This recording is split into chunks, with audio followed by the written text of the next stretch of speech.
Hello, we're the hosts of The Deep Dives, an AI-generated podcast provided via Notebook LM. Because PrinceBrightstar is still under the weather, he decided to use us as a stand-in. We're going to be summarizing how PrinceBrightstar's frustration with the PSO2 and GS story had led to them trying to answer the question of how they'd fix the story. They've sent over some detailed notes, and it looks like they're really passionate about adding a hidden subplot to shake things up. It's not about rewriting the entire PSO2 NGS story. It's more like Prince Brightstar is weaving in a secret layer of narrative, almost like an alternate reality that runs parallel to the main plot. They even took inspiration from a similar concept in Phantasy Star universe, but with their own unique twists. No time travel shenanigans this time. Exactly. Instead of messing with the timeline, this subplot is all about changing the player's perception of the events they already know.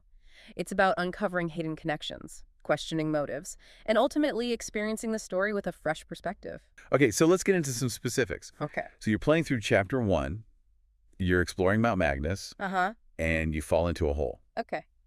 But this seemingly insignificant stumble triggers a secret communication. Ooh. Introducing us to Zeffetto, a mysterious figure who seems to be kind of orchestrating events from the shadows. Interesting. And this event is kind of what unlocks the subplot. Okay, so like I was saying, it colors the rest of what we're experiencing. Exactly. It's like there's this whole secret conversation happening beneath the surface of the main narrative. You're right. And we're only just starting to eavesdrop on it. Ooh, I like that. I like that metaphor. Yeah. Eavesdropping. So, the subplot reveals a parallel narrative of manipulation and control, where Zeffetto is watching the player, testing their abilities, Okay. and even orchestrating challenging encounters to see what they're capable of. So it's like he's almost treating the player like they're part of his experiment in a way? Exactly. Yeah. Exactly. So it's not just about fighting this big bad guy. It's about figuring out who's really pulling the string. Right. Okay. And why. And speaking of puppet masters, the pasted text reveals that Manon, one of your trusted companions, is actually working for Zeffetto. And the pasted text even reveals Zeffetto questioning whether the player is a coward based on their actions. Oh. Like painting a clearer picture of his personality. Like he's this cold and calculating puppet master. Interesting. So he's got his own agenda, I guess you could say. Yeah. That's exactly. So it really makes you question everyone's motives. Right. Anyone could be working for Zeffetto. Right. And it makes you think about how easily our perceptions can be manipulated. Oh, definitely. Both in the game and in real life. Oh, yeah. Right. Yeah, you think you know somebody. Totally. And then they just totally turn the tables on you. Yeah. So this raises an interesting question to me. Okay, what's that? To what extent are our choices truly our own? Or are they influenced by forces we're not even aware of? That's a great question. That's deep, right? Yeah. So we've got this mysterious puppet master, a conflicted double agent. Right. And a world on the brink of destruction. Prince Brightstar has woven these aha moments throughout each chapter. These little nuggets of information or events that take on a whole new meaning when viewed through the lens of the subplot. Okay. You got me hooked. Yeah. Give me an example. What kind of aha moments can we expect in Chapter 1? Imagine you're exploring the coast of Aelilio, still early in the game. You come across a beached boat. There's nothing too unusual there. But then you notice something that sends chills down your spine. A piece of cloth with a distinctive weave. The pasted text explains that it's a cultural artifact of Aelio Town, woven with the hopes and memories of its people. Think of it as a physical representation of the town itself, which was destroyed by Darkfalls. This seemingly insignificant item becomes a symbol of loss and cultural heritage. Exactly. And it doesn't end there. Later on, Aina opens up to you about the cloth, explaining its significance, and even offering to teach you the traditional weaving techniques. It's a touching moment. It deepens your connection to Aina and makes her personal story resonate on a whole new level. It's like the subplot is inviting us to look beyond the surface and consider the human cost of this conflict. Yeah. It really brings the story to life in a new way. It does. So speaking of bringing the story to life, the pasted text mentions several other intriguing subplot scenarios that could unfold in later chapters. Like what? I'm particularly curious about this one called Cape Keen Lad Rescue. Cape Keen Lad Rescue. Yeah, have you heard of that? I have not. So Cape Keen Lad Rescue involves the player teaming up with Hadi to save trapped ARKS units. But this mission isn't just about combat. It also uncovers a connection to Nadera's lineage and the mysterious power of song. Oh, wow. Okay, so there's like some lore Right. tie in there. Exactly. Interesting. So this subplot is not just about saving the day. It's also about uncovering hidden lore and deepening our understanding of the world's history and the characters within it. Speaking of exploration, Yes. there's another intriguing subplot mentioned in the pasted text, the front door. Oh, yeah. Instead of sneaking into the lost city of Lost Central through a side entrance, you have the option of storming the front gate head-on. Oh, my gosh. Talk about intense. I know. That sounds so much harder. It is. It's definitely a challenge. Wow. Okay, so it's not just about following the main storyline. It's also about making choices. Right. That could lead to completely different experiences and challenges. Exactly. And the pasted text even mentions a subplot in Chapter 4 called Hard Mode Stia. You get to make a choice the first time you meet Glenn. You can actually defy him. And that's a big deal, right? Like defying a commanding officer. It shows you're not afraid to go your own way, even if it means going against the grain. I get this. The game actually rewards you for being a rebel. Ah. If you stand up to Glenn, you unlock a hard mode for the whole chapter. Whoa, so it's like a true test then. You're on your own without Glenn or his team. You have to rely on your own skills to survive. Yeah. It's way more intense, but the rewards are way better if you can pull it off. We're talking better gear, more resources. Yeah. You might even save someone's life. That's what's so awesome about this. It shows that player choice can go way beyond just picking dialogue options. It affects the whole world. You're not just shaping the story, you're shaping the fate of characters and maybe even the entire course of events. So, let's get back to Manon. Okay. Remember that scene in the main story where Manon just vanishes from Central City late at night? Yeah, it's a really interesting scene that adds to the mystery surrounding Manon. And Aina's really worried. Right. Well, in the subplot, things take a turn. Okay. You actually have the opportunity to interrupt Manon as she tries to slip away. Oh, really? And by confronting her, you force her to reveal her connection to Zeffetto. This is where we see Manon's facade crumble. Yeah. She has this emotional breakdown. Right. It's a really powerful scene that reveals her internal conflict. Yeah. She's torn between her loyalty to Zeffetto and her growing concern for her friends. You're not just watching a story unfold, you're actively shaping it. Yeah. And that's where the brilliance of the subplot system really shines. It throws this choice at the player. Do you condemn Manon for her past actions, hold her accountable for what she's done, or do you offer her a chance at redemption?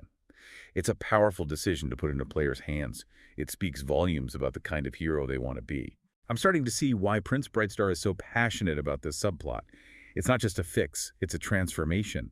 They're taking the existing framework of PSO2 NGS and layering on this intricate web of choices, consequences, and hidden depths. Let's jump into that secret final subplot where things get really wild. Let's do it. You mentioned needing to beat both PSO2 NGS and PSO2 to access it. Sounds like something for veteran players. Like a reward for sticking with the series. Exactly. So let's say I've done all that, I've played both games. You're ready for the ultimate secrets. What triggers this super secret subplot? You're about to step into that teleporter to Licio. Uh-huh. Right before you step into the teleporter, there's a dialogue option to hesitate. Choosing to hesitate, well, let's just say things get a little weird. How weird are we talking? You enter the teleporter, Okay. and your character disappears. Disappears, like poof, gone. Yep. Does the game crash? Nope, this is where it gets really wild. Suddenly you're playing as Aina trying to navigate Licia with limited abilities. Wow. PrinceBrightstar really throws you in the deep end here. It's interesting how this forces you to think differently. Yeah. You can't just rely on fighting anymore. You have to use strategy and everything Aina's got. And while Aina's trying to figure out what happened, Yeah. Zeffetto is just as confused. Oh, really? It seems even he didn't see this coming. Wow. He keeps calling you 909, like highlighting that mysterious connection we talked about. So even with all his planning, Zeffetto isn't all-knowing. But while he's trying to figure things out, let's go back to you. Remember those parallel areas from the original PSO2? Yeah, those were wild. What do they have to do with this subplot? Well, you reappear in this ruined city floating above the clouds, Okay. a classic parallel area, Uh-huh. and you're not alone. You're immediately attacked by enemies, Oh, no. including bosses from previous PSO2 games. Wait, seriously? After each wave, a new teleporter appears. Uh-huh. with that familiar rainbow light taking you to another parallel area. 10 in total, each one harder than the last. And just when you think it can't get any wilder, Yeah. you step through the final teleporter and hear a voice that'll give you chills. Don't leave me hanging. Who is it? It's Phaleg Ives. No way. But Phaleg has this unique ability to jolt memories back into place. So how do they do that? Yeah, Is it like some kind of ARKS technology or maybe a special photon art? Well, it's definitely memorable. Let's just say it involves a very well-placed Phoenix kick. A Phoenix kick? Seriously. That's amazing. I never would have guessed. Right. It's so unexpected, and yet it totally fits Phaleg's character. It's like this perfect blend of humor and seriousness, and it makes you wonder what other tricks Phaleg has up their sleeve. Right. And then once your memories are restored, the subplot hits you with another big decision. You have to choose between 3 different paths. The first one is you can stay in the present Okay. and try to fix things. So just stay the course. Yeah, but it's definitely for players who Right. want to see what happens next. Yeah, see how things play out in the immediate future of Halpha? Exactly. Okay, cool. The second option is a little more complex. Go back in time to warn the Oracle fleet about the Starless Okay. before it's too late. So you could potentially change history, Yeah. save countless lives, Yeah. maybe even prevent the events of NGS from happening in the first place. It's a huge decision. Yeah. It could completely rewrite the timeline. That's a lot to process. Yeah, it's a big choice. So we got the option to stay and fight or go back and change the past. Yeah. But then there's option 3, the one that blows my mind. Confronting Manon at the very beginning.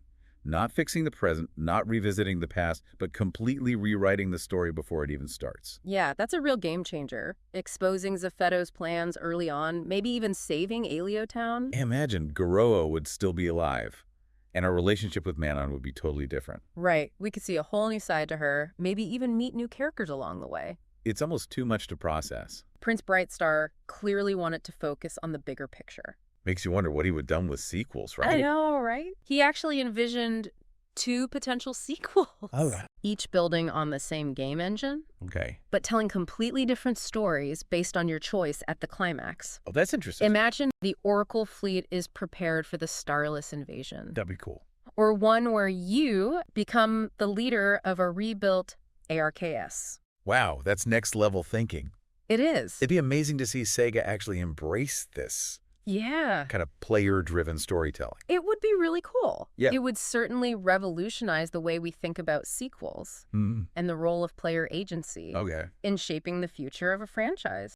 It's a powerful way to end the subplot. It leaves us with more questions than answers. Yeah. And that's what makes it so good. Uh-huh. It makes people think and talk and debate. And what's really cool is that none of this actually contradicts the original story. Right. PrinceBrightstar is just adding more depth, filling in the gaps, Yeah. exploring things that the developers might not have had time to do. It's like they took everything we love about PSO2, Uh-huh. the action, the mystery, all the lore, Yeah. and turned it up to 11, I like that. creating this unique experience just for us. For the players. The ones who have spent hours and hours in this world. And by giving us these choices, by making us face these tough decisions. Yeah.